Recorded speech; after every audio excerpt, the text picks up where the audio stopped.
The morning light spilled into the Clark kitchen in soft, golden layers, touching the marble countertops and the neatly arranged fruit bowl as if they belonged in a magazine spread. Newport Coast always looked perfect this time of day. Quiet streets, ocean air pressing gently against the windows, a kind of curated calm that made even the smallest life feel like it didn't belong. Vanessa Clark stood by the island, her hands wrapped loosely around a warm mug, watching steam curl upward in delicate spirals.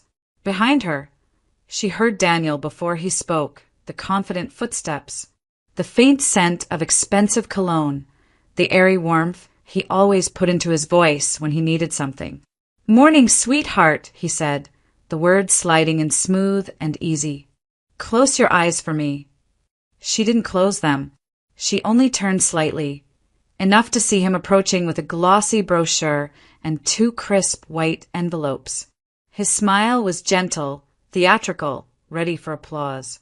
"I've been thinking," he murmured, placing the items on the counter in front of her. "You've been carrying so much stress this year. You deserve a break, a real one." She looked down. The brochure shone with ocean blues, pristine pools, and palm trees rendered almost too perfect to be real. Azure Cove Wellness Retreat. 10 days of complete rejuvenation. Daniel tapped the cover, pride glinting in his eyes. All-inclusive. Spa, beachside yoga, private suite. 10 days. Just you. A plain ticket slid from the envelope, landing neatly beside her mug. Tomorrow morning. First class. Non-refundable. Vanessa lifted it with steady fingers, though something in her chest tightened until it nearly burned. "It's thoughtful," she said. Her voice didn't shake. She was proud of that. His arms came around her from behind, warm, familiar, practiced. "You've given so much to this marriage, Ness. You're always on edge lately. I just want you to relax. Come back refreshed." He pressed a kiss to her shoulder, soft, coaxing, poisonous. For months she had noticed the shift, the sudden late nights at the office, the texts he hid by turning the screen away, the faint sweetness in the air that wasn't her perfume. She had learned to identify it the same way she identified the changing of tides outside their window. Quiet, subtle, impossible to deny. The perfume of betrayal, she called it privately. The scent that drifted in before the truth ever dared to show itself. And then, 2 weeks ago, Daniel had left his laptop open on the sofa. A rare mistake, a fatal one.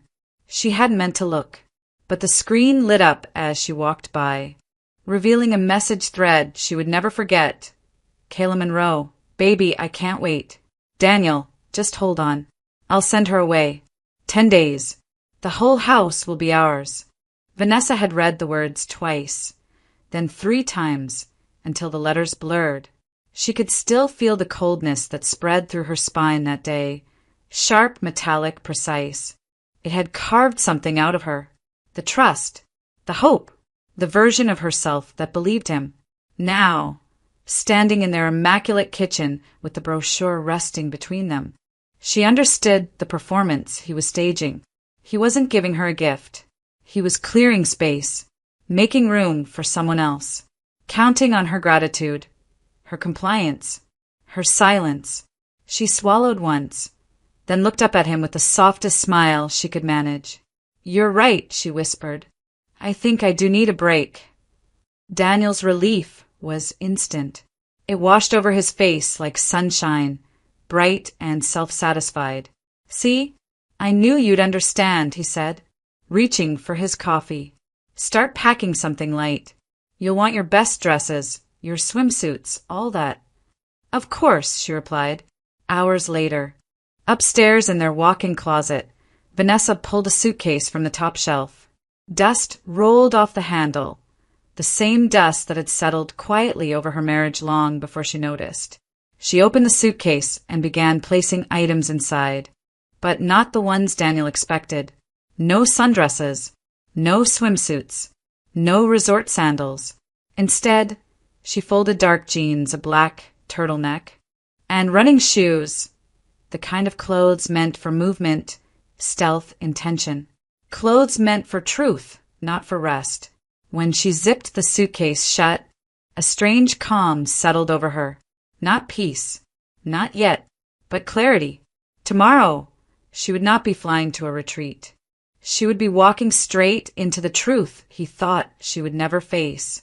Daniel insisted on driving, jingling the keys with an easy confidence as they stepped into the warm Southern California morning. The sun had barely risen, but the sky was already painted in soft, honeyed colors, the kind of sunrise that made Newport Coast look like a postcard. Vanessa settled into the passenger seat, hands folded neatly in her lap, while Daniel queued up a playlist he knew she used to love. The first notes of an old love song filled the car, sentimental and overly sweet.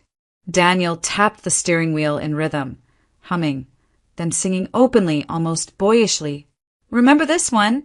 he asked with a grin that didn't quite reach his eyes. She nodded, her gaze fixed on the passing streets, the eucalyptus trees, the clean sidewalks, the ocean peeking out between houses built too close together. "Yes," she murmured. "I remember." He turned the volume up, letting the song swell around them as if this were some kind of romantic farewell. In another life, maybe it would have been. But now, every cheerful lyric felt like a thread tugging at a wound she hadn't realized was still bleeding. He reached over and squeezed her hand. "You okay?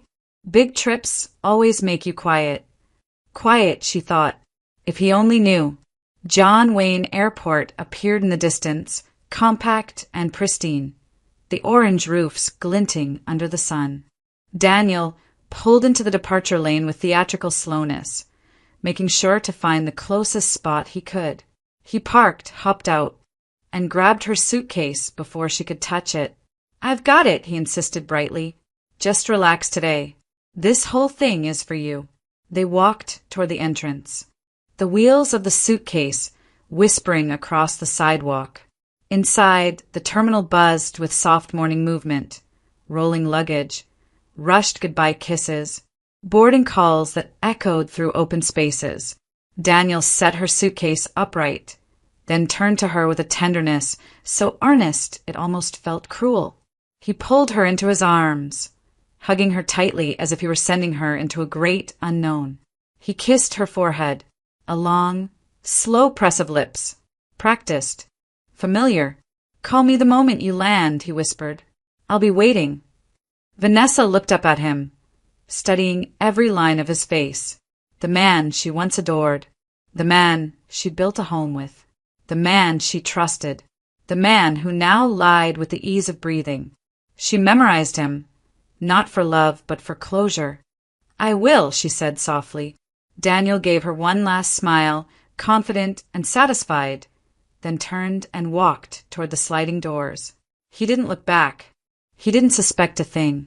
Only when his silhouette blended into the crowd did Vanessa let her breath crack. Tears slipped down her cheeks, not from heartbreak, not even from anger, but from the quiet burial of 10 years. 10 years of believing, hoping, holding on. 10 years that now lay behind her like a closed door. She stood still for a few seconds, letting the grief move through her like a slow tide. Then she straightened, wiped her face, and wrapped her fingers around the suitcase handle. Vanessa turned her cart away from the check-in counters and wheeled it directly back toward the exit. Outside, the morning felt sharper, cooler, as if it were waiting for her to take the first step. She opened the Lyft app. The car arrived within minutes. Vanessa slid into the back seat and dialed the one person who needed to know. Stephanie picked up immediately. "Where are you?" Vanessa looked out the window as the terminal drifted away behind her. "He left," she said quietly. "I'm going there." The Lyft pulled away from the airport in a smooth glide, merging onto the wide boulevard that cut through the heart of Orange County. Morning sunlight settled over everything. Rows of immaculate homes, clipped hedges perfectly squared, palm trees tracing gentle arcs against a cloudless sky. It was the kind of calm that felt almost artificial, a world too polished to hold any real pain. Vanessa watched it pass through the window, her reflection faint in the glass. Her pulse thudded steadily in her ears, louder than the hum of the car. For a moment, she let herself take in the quiet, the manicured lawns, the wide streets, the pristine sidewalks freed of any hint of chaos. It all felt wrong. The landscape didn't match the storm rolling inside her. Her phone buzzed in her hand. Stephanie's voice came through instantly, firm and controlled. "Vanessa, listen to me carefully." "I'm listening." "No confrontation," Stephanie said, each word clipped with intention. "You go in, you get what we need. And you get out." Vanessa swallowed. "I know." "No talking," Stephanie repeated. "Not to him, not to her. Anything you say could complicate the case." "I won't say a word." "Take photos. As many as you can. Faces, environment, anything identifiable." Vanessa nodded, even though Stephanie couldn't see her. "I will." "And record audio the moment you step out of the car," Stephanie added. "Just let the phone sit in your pocket. Don't touch it until you're done." Vanessa stared down at her trembling fingers. "Okay." "And Vanessa," Stephanie's voice softened, just slightly. "You need to leave immediately afterward. Don't let him talk to you. Don't let him get close." The lift turned onto a quieter street, the kind lined with citrus trees and driveways big enough for 3 cars. Everything about the neighborhood felt serene, as if betrayal couldn't possibly thrive in a place so orderly. Vanessa exhaled slowly. "I understand all of that," she said. "I do. But—" Stephanie pressed. Vanessa looked out at a couple walking their dog, smiling, waving at a jogger passing by.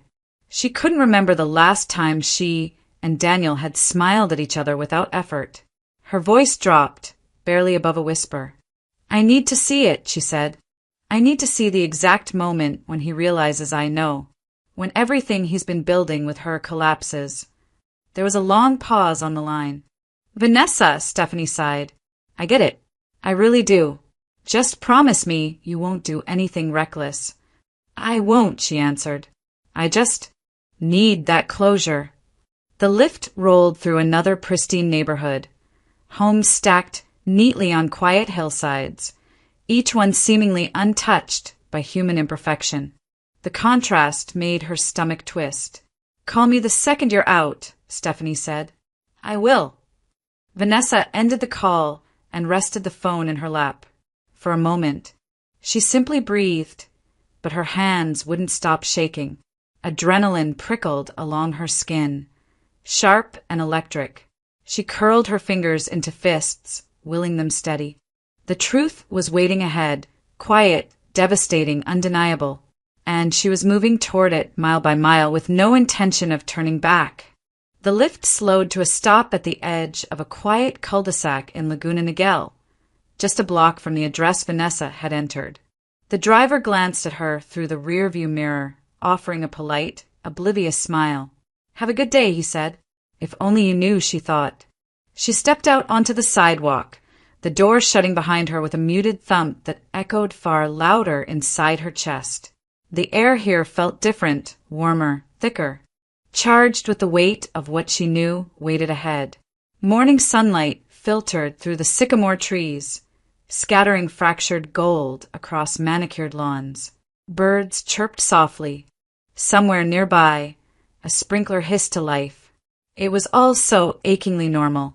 Vanessa began walking, one slow step at a time, her suitcase rolling behind her in a soft rhythm. The street curved gently, leading toward the house she once loved, a 2-story Mediterranean-style home with earthy stucco walls and blue shutters she had chosen herself. She remembered the day she and Daniel moved in, how proud he'd been, how grateful she'd felt. She had painted the kitchen, planted the hydrangeas, arranged the furniture, curated the artwork. Every corner had once held warmth. Now it felt like approaching a crime scene. Her heart beat in dull, heavy thuds when she turned the final corner. The house came into full view, perched on a gentle slope with a perfect view of the valley below. Vanessa halted. Daniel's SUV sat in the driveway, parked slightly crooked, as always, but beside it, bold and impossible to ignore, was a bright red Mini Cooper. Kayla's. Vanessa had seen it before. Too many times. For a few seconds. She couldn't move. The sight was both confirmation and insult. Brazen, shameless, tossed in her face like an afterthought. She pressed her lips together until they stopped trembling. She had come here for truth. Truth was now staring directly back at her. Vanessa resumed walking, slower now, as if every step dug deeper into a wound. When she reached the front door, she didn't hesitate. She reached into her bag, pulled out her key, and slid it into the lock. It turned with a familiar click. The same sound she'd heard 1,000 times. She exhaled once. Then she pushed the door open.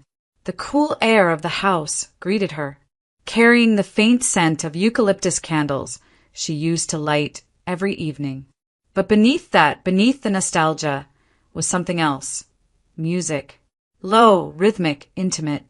And something worse. Laughter. Vanessa froze just inside the threshold. The laughter rolled through the hallway like a slow wave, soaking into the walls, mocking her. She recognized Daniel's deep rumble, followed by a lighter, breathier giggle she knew belonged to Kayla. Her fingers tightened around her phone. She slid the screen up, hit the recording app, and set it to capture every sound. The device slipped into her coat pocket, the soft rustle of fabric the only sign of what she'd done. Then she stood still and simply listened. The music drifted from the living room, an upbeat, romantic track she'd once danced with Daniel in their kitchen. Now it underscored her betrayal like background noise in a nightmare. She heard glass clinking, the murmur of flirtation, Daniel saying something she couldn't quite make out, followed by Kayla's murmured reply. Each sound felt like a splinter shoved beneath her skin. The house she had filled with love was no longer hers. It was the stage of her heartbreak, the place her marriage was quietly, carelessly being dismantled. Vanessa inhaled, slow and steady. Then she stepped deeper inside. Vanessa pressed her back against the wall, her breath quiet, controlled, barely there. The hallway was dim, shielded from the bright morning light pouring into the living room. From here, she could see only fragments, shadows moving, the edge of the white sectional couch, the flicker of their reflections in the glass coffee table. But she didn't need to see their faces. Their voices told her everything. Daniel spoke first, his tone relaxed, casual, almost proud. "She bought it," he said. "Completely." Vanessa's stomach twisted, but she didn't move. Kayla's voice followed, warm and airy, dripping with flirtation. "I told you she would," she teased. "You know her better than she knows herself." Daniel chuckled, an easy, self-satisfied sound that used to make Vanessa smile. 10 days, he said, lowering his voice as if savoring the words. 10 days, just you and me. This whole place to ourselves. Kayla laughed again, delighted, flattered. "You're terrible," she murmured. Smacking him lightly, Vanessa could hear the playful tap of her hand against his arm. "Sending your wife away so we can have a little vacation." Daniel's voice dropped into something eager, indulgent. She needed this retreat anyway. Always so tense lately. Always hovering. I swear. She's become impossible to talk to without her second-guessing everything. Kayla hummed sympathetically. "Well, she won't be bothering us now." A soft rustling followed, the kind of sound that spoke of closeness, of bodies leaning in, of intimacy stolen in the middle of the home Vanessa built with her own hands. Every word they spoke was deliberate. Every giggle carved a deeper line through her chest. Every breath between them deep in the crack in her ribs. Vanessa's fingers curled into the wall behind her, nails digging lightly into the paint. She kept her eyes closed for a moment, not to steady herself. She was past that, but to fully absorb the truth. Not the half-truths she had suspected for months. Not the quiet doubts that whispered to her in the night. This was the truth, unabashed and unhidden. Her husband wasn't conflicted. He wasn't confused or overwhelmed or making a mistake. He was delighted. He was giddy. He was planning a life with someone else inside the very walls she had chosen, decorated and cherished. A fresh wave of laughter filled the room. Kayla's, bright and tinkling, followed by Daniel's deeper echo. The sound slid down the hallway like a toxin, settling in Vanessa's lungs. And then something inside her shifted. The grief that had clung to her ribs for weeks, dense, suffocating, suddenly loosened. What replaced it wasn't sadness. It wasn't heartbreak or hysteria. It was clarity. Cold, exact, surgical. Vanessa opened her eyes and breathed in slowly, deliberately. She stepped away from the wall, straightening her back until her posture aligned with the steel forming inside her. The tremble in her fingers eased. The sting in her throat dissolved. Her heartbeat slowed into something steady and resolute. She looked down the hallway, not at them, but at the space between herself and the living room. It felt like a threshold. Once she crossed it, there would be no going back. Kayla's voice floated out again, teasing. So, what do we do first? Daniel answered with a tone so smug it almost echoed. Anything we want. Vanessa's jaw tightened. Enough. She took one final breath, crisp and grounding. Time to end this. And with a calmness that felt eerily like power, Vanessa stepped forward, leaving the shadows behind. Vanessa stepped out of the hallway and into the living room, leaving the shadows behind like a discarded skin. The room greeted her with a bright, almost blinding wash of California sunlight, warm and golden, spilling in through the floor-to-ceiling windows she once polished every Saturday morning. It illuminated everything with ruthless clarity, especially them. Daniel and Kayla lounged comfortably on the white sectional couch. Kayla was curled against him, legs folded beneath her, her bare skin glowing under the sunlight. She wore nothing but Daniel's unbuttoned shirt, his favorite navy one, the fabric slipping off one shoulder in a way that left little to the imagination. Her hair was tousled, the kind of messy that came from hands running through it. Daniel's hands. Vanessa didn't pause. She didn't breathe. She simply lifted her phone. The first flash burst through the room with a sharp, white snap, bright enough to slice through the music, bright enough to feel like a crack of lightning. It might as well have been a gunshot. Kayla jerked upright with a startled gasp, her eyes wide and unfocused. Daniel's head whipped around so fast the couch creaked beneath him. For a moment, neither of them processed what was happening. They just stared into the light. Vanessa pressed the shutter again. Flash. Kayla's mouth fell open, trembling, searching for words that wouldn't come. She clutched at the edges of the shirt, fumbling, desperate to cover her chest. The fabric slipped through her fingers. Flash. Daniel scrambled to stand, nearly knocking over the wine glass on the coffee table. His face went pale, then blotchy red, then ghostly pale again as the meaning of the moment sank in. Vanessa, he choked out. Vanessa, wait. Just, what are you doing here? Flash. He shielded his face, stumbling one step forward, then another, panic rising in his voice. Stop taking pictures. Stop. But Vanessa didn't stop. Flash. Her movements were steady, clinical, like she wasn't documenting an affair, but gathering evidence at a crime scene. In a way, she was. Every burst of light was silent judgment, silent justice, silent retribution. Flash. The shutter's rhythm filled the room, sharp, mechanical, merciless. Kayla finally found her voice, shrill and broken. Oh my God, Daniel. Do something. She clutched the shirt closed with one hand and scrambled backward, nearly slipping off the sofa. Daniel stepped toward Vanessa, one arm raised in a useless attempt to hide his face. Vanessa, listen, it's not what it looks like. Another flash cut off his words. Not what it looks like. The most cliched lie in the world. He had the audacity to reach for her, inside her house, while wearing the smell of another woman. Vanessa lowered the phone just long enough to look at him fully. For the first time in weeks, months even, her expression didn't waver. Not fear, not heartbreak, only resolve. Cold and unmarred, Kayla was now crouched on the couch, pulling the shirt closed like armor. Please don't post those, she stammered. Please, this wasn't, Daniel said. Vanessa didn't even turn toward her. Daniel's voice cracked as he tried again. Vanessa, honey, please. Can we talk? She stared at him, unblinking. Then flash. Another. Flash. And another. Flash. Every photo was a verdict. Every flash was a sentence. Daniel lowered his hand slowly, defeated terror widening his eyes. Vanessa, what are you doing here? Finally, she lowered the phone, the silence thicker than the sunlight around them. She didn't answer. She didn't need to.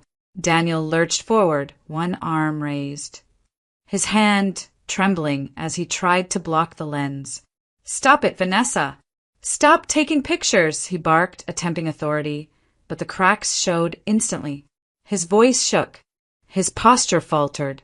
He wasn't commanding anything, he was unraveling. Vanessa lifted the phone a few inches higher, her expression unreadable. Kayla scrambled to her feet, the oversized shirt slipping dangerously off one shoulder as she clutched at the fabric.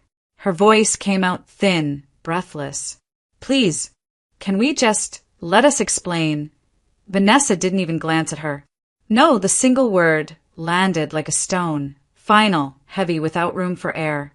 Kayla's mouth snapped shut. Daniel took another shaky step toward Vanessa, his tone flipping from anger to pleading in a split breath. Vanessa, please. You're overreacting. We can talk about this, okay? This isn't what you think. His chest heaved. Just put the phone down. I said no. Vanessa's voice remained calm, almost quiet, eerily controlled. And don't come closer. Daniel froze mid-step, blinking as if he couldn't quite believe she had spoken to him like that. Kayla shifted nervously, looking between them. Daniel, she whispered, do something. He swallowed hard and tried again, this time lowering his shoulders, softening his face, playing the role she had seen 100 times. Sweetheart, listen, you weren't supposed to see this. I didn't want to hurt you. You've just been so stressed and distant lately.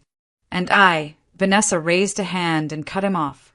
Don't pretend this started because I was stressed, or distant, or anything else you want to blame me for.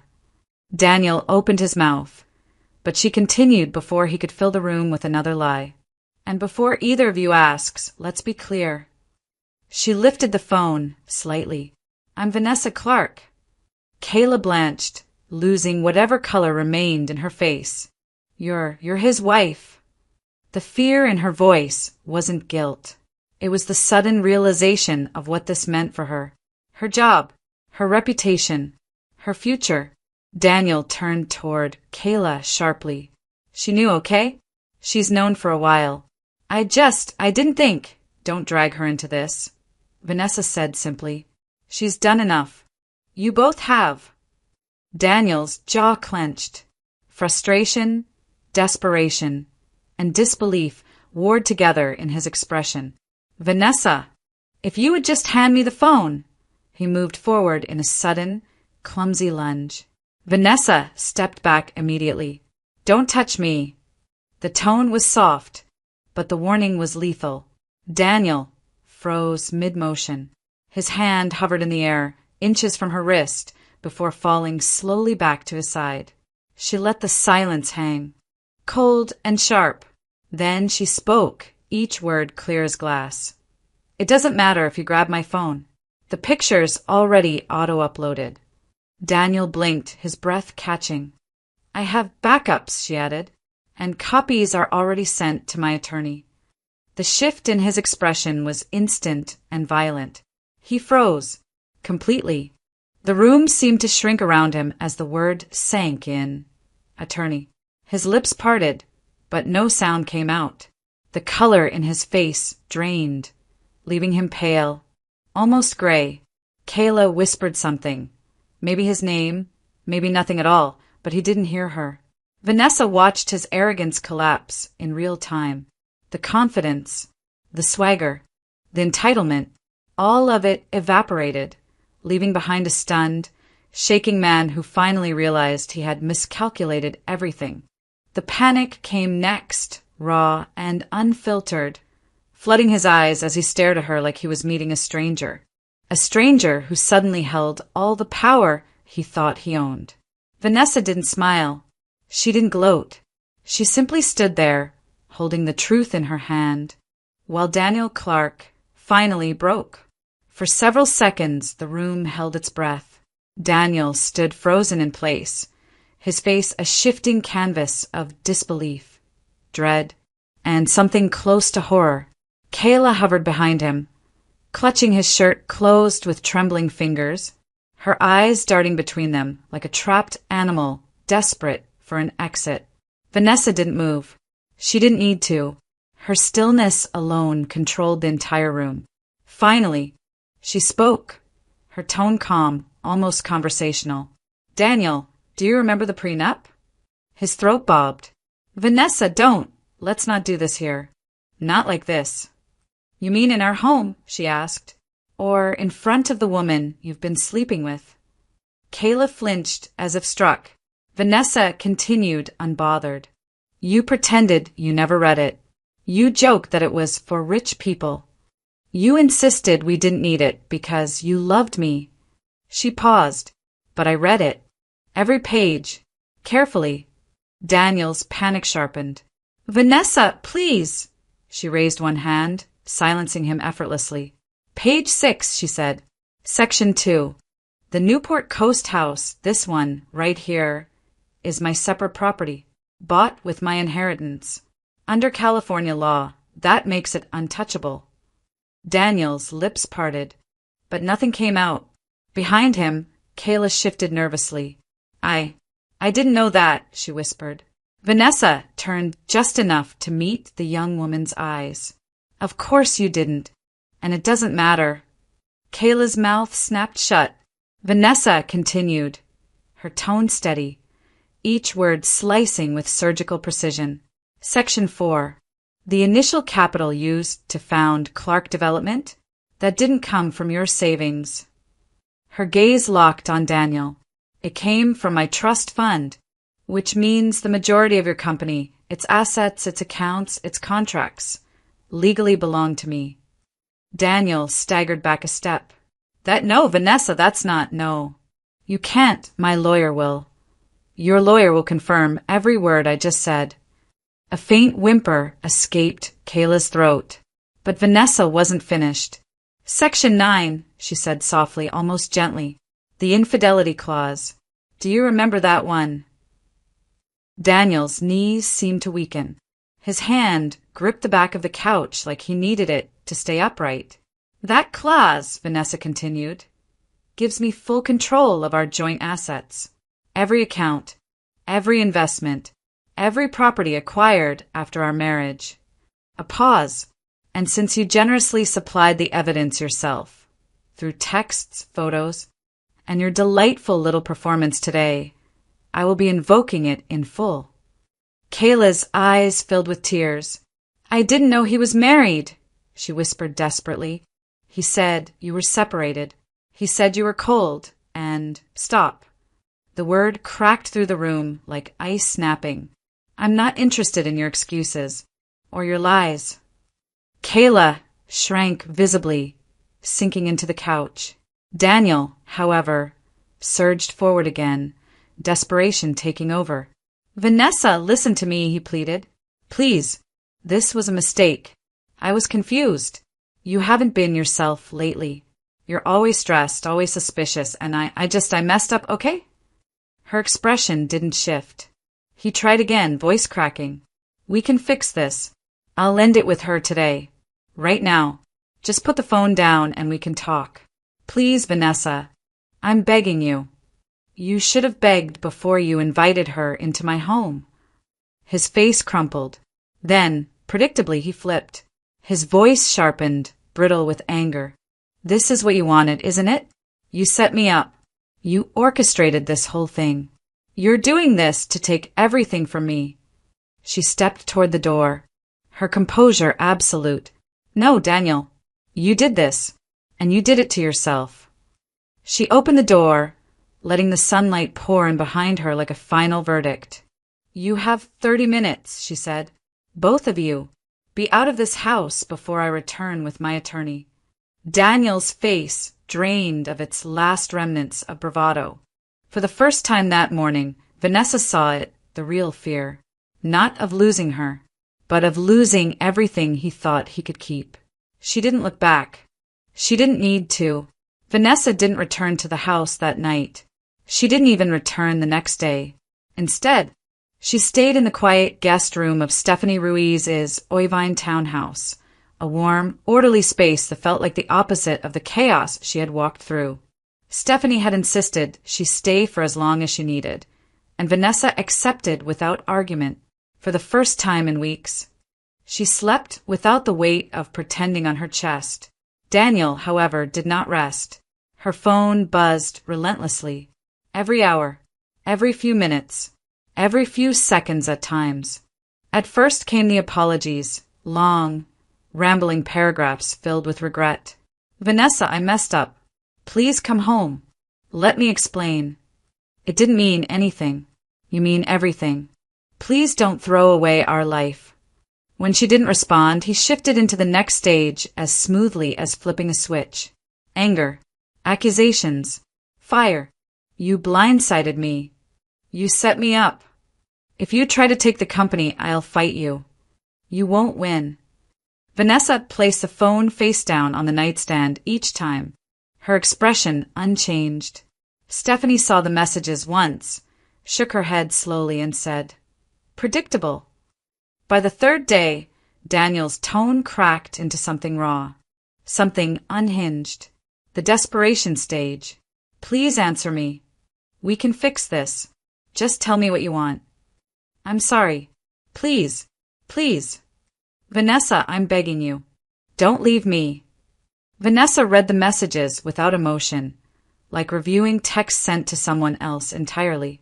The man who wrote them no longer belonged to her world, and she had no intention of stepping back into his. She finally muted the thread. Stephanie remained all business. On the morning of the fourth day, she walked into the guest room carrying 2 mugs of coffee and a folder thick with printed pages. It's time, she said simply. Vanessa sat up straighter. Everything's ready. Everything, Stephanie confirmed, opening the folder on the bed between them. Photos from the living room. Screenshots of the messages with Kayla. The audio recording you took the moment you walked through the door. The prenup. The financial statements showing your trust fund origins. It's airtight. Vanessa inhaled slowly. And the filing? I'll submit it today, Stephanie said. Petition for divorce. Request for exclusive occupancy of the Newport Coast home. Request for immediate financial freeze on joint accounts.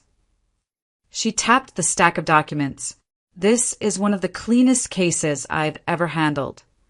For a moment, Vanessa simply looked at the papers, stark black print on white sheets, each one a piece of a story she had never imagined she would live. A story that was ending in ways both painful and necessary. Will it be quick? She asked. As quick as these things can be, Stephanie replied. But with the evidence you have, and with the infidelity clause, you're in a very strong position. Vanessa nodded. No triumph, no warmth, just quiet understanding. Stephanie placed a hand on her shoulder, grounding. You did the hardest part already, she said softly. Now let the process work. Later that afternoon, while the sun filtered through thin gray clouds, Stephanie filed the petition electronically with the Orange County Superior Court. A single click, a digital confirmation, a shift in the air. It was done. The marriage wasn't over yet, not legally, but the machinery had begun. Swift, firm, unstoppable. And Vanessa didn't look back. The hearing room inside the Orange County Superior Court was bright, modern, and mercilessly quiet. Sunlight streamed through the high windows, catching on the polished floors and the clean lines of the judge's bench. It was the kind of room where truth carried weight and theatrics evaporated quickly. Daniel Clark walked in looking nothing like the confident man who once lounged on the white sectional with another woman. His suit was immaculate, but his eyes were hollow, ringed with sleeplessness. Beside him stood an aggressive, sharply dressed attorney, Mark Halpern, known for bluster and theatrics, a man who believed every case could be spun if he just spoke loudly enough. Vanessa entered moments later, composed and steady, walking beside Stephanie Ruiz. She wore a simple, elegant dress, her posture straight, her expression calm. She didn't look at Daniel, and she didn't need to. The imbalance of power was already palpable. When the judge called the case, Halpern sprang to life. "Your Honor," he began, "what we have here is a situation of emotional manipulation. My client was provoked. Mrs. Clark orchestrated a situation designed to entrap him, to fabricate grounds for financial gain. She entered the home without warning, took photographs without consent." Stephanie rose smoothly. "Objection. Opposing counsel is already misrepresenting facts." The judge nodded. "Sustained. Stay focused on the legal issues, Mr. Halpern." Halpern swallowed and tried again, louder this time, as if volume could rewrite reality.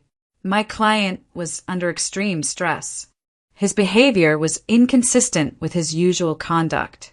This marriage has been deteriorating for months, and Mrs. Clark intentionally misled him." Stephanie stood once more. Her voice was calm, but it cut with precision.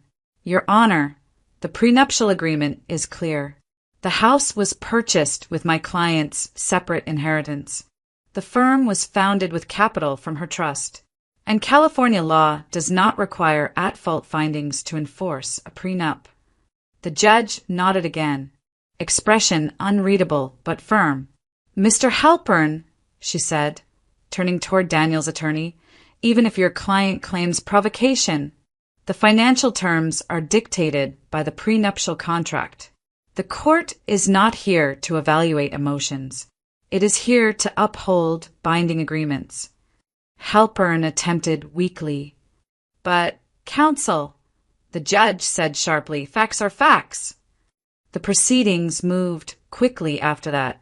Stephanie presented the documents, the signed prenup, the trust statements showing the origin of all major investments, the property deed listing Vanessa alone, the financial breakdown of Clark Development's initial capital, all her funds.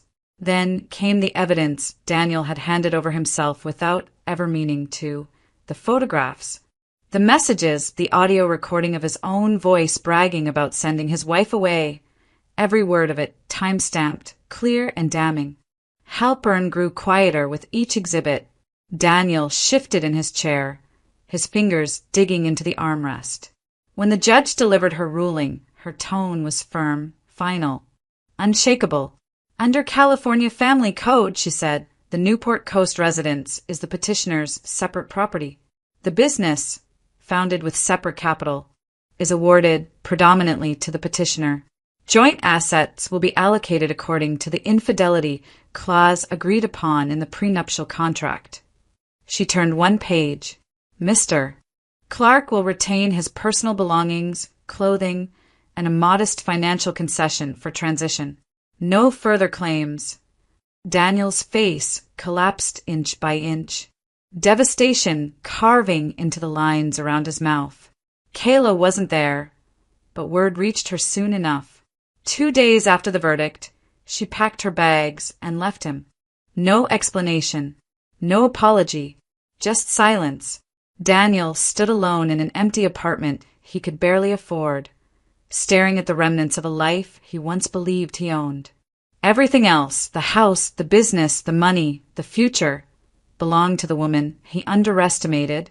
3 months later, the world around Vanessa felt different, lighter, but not in the way people imagined. Friends who heard about the divorce expected her to glow with victory, to radiate empowerment, to feel triumphant after everything she had endured.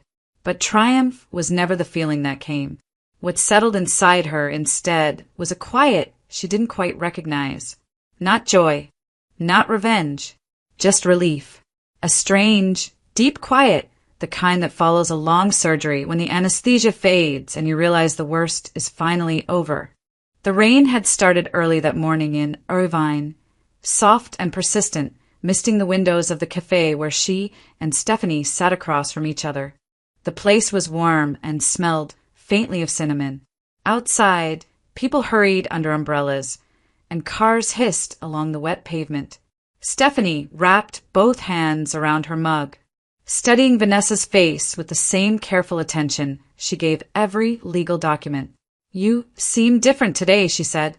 Vanessa stirred her tea slowly. "I am. Good different or bad different?" Vanessa breathed out, watching the steam rise. "Just real. Honest. I'm not pretending anymore." Stephanie nodded, waiting. Vanessa took another moment before continuing. "Everyone keeps asking if I feel powerful, victorious, like I won." She shook her head gently. "I don't feel any of that." "What do you feel?" Stephanie asked softly. Vanessa searched for the right words. "It's like something poisonous was inside me for years. I didn't notice it at first. Then it started hurting. Slowly, quietly, but I kept ignoring it." Her eyes lifted to meet Stephanie's.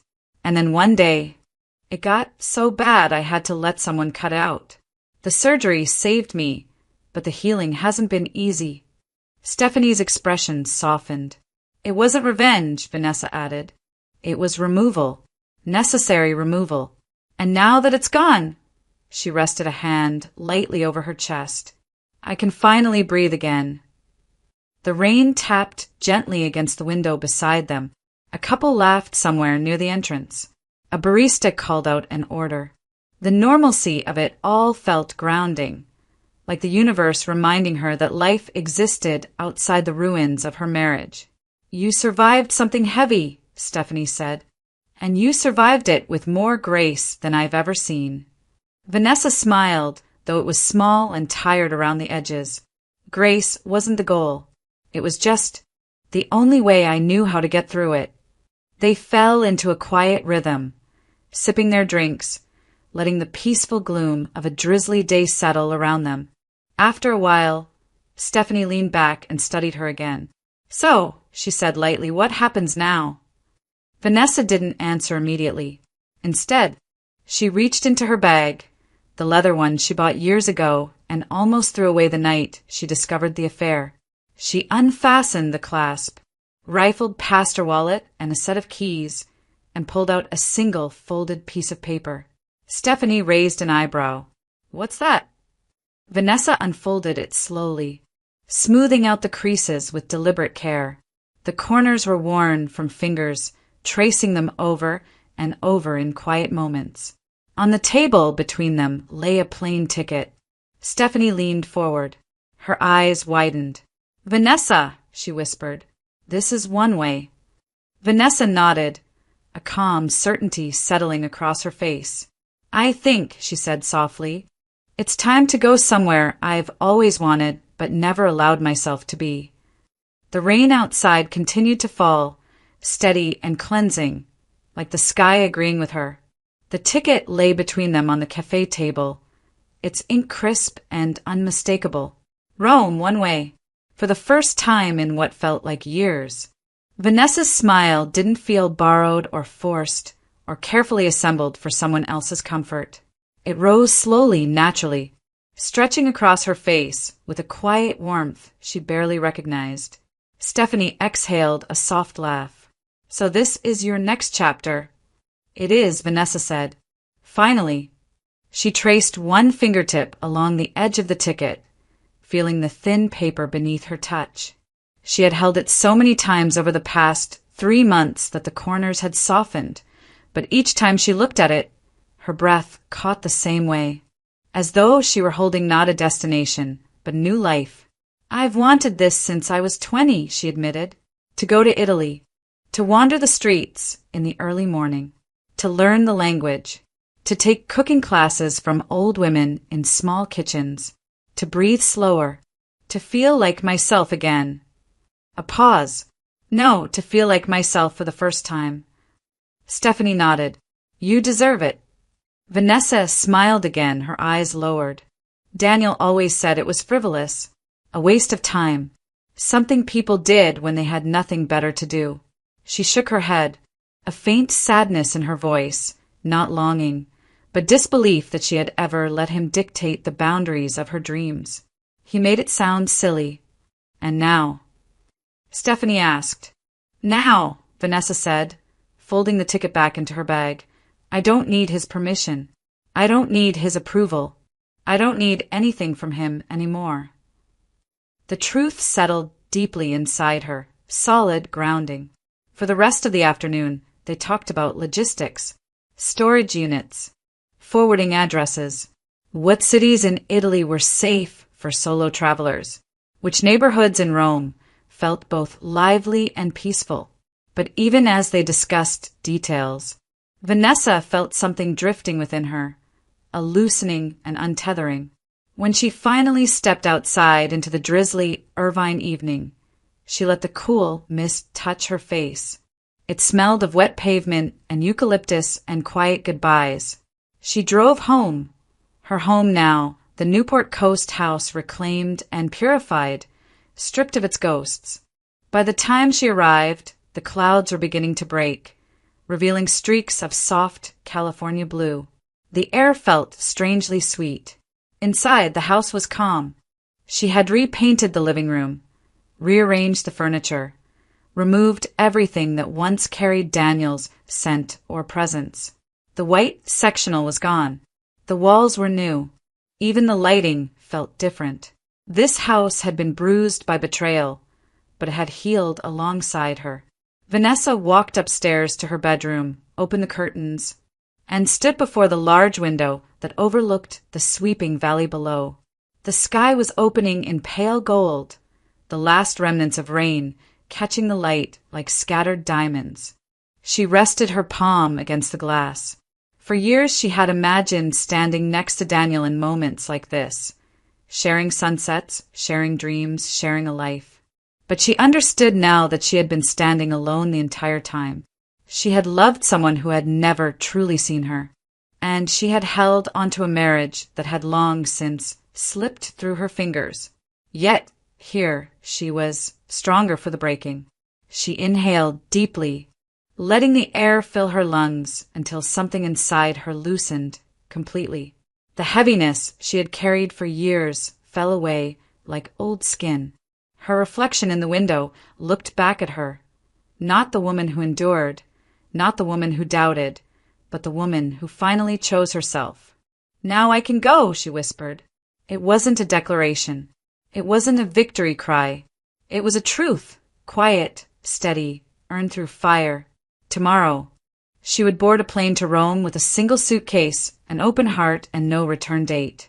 It was not escape. It was rebirth.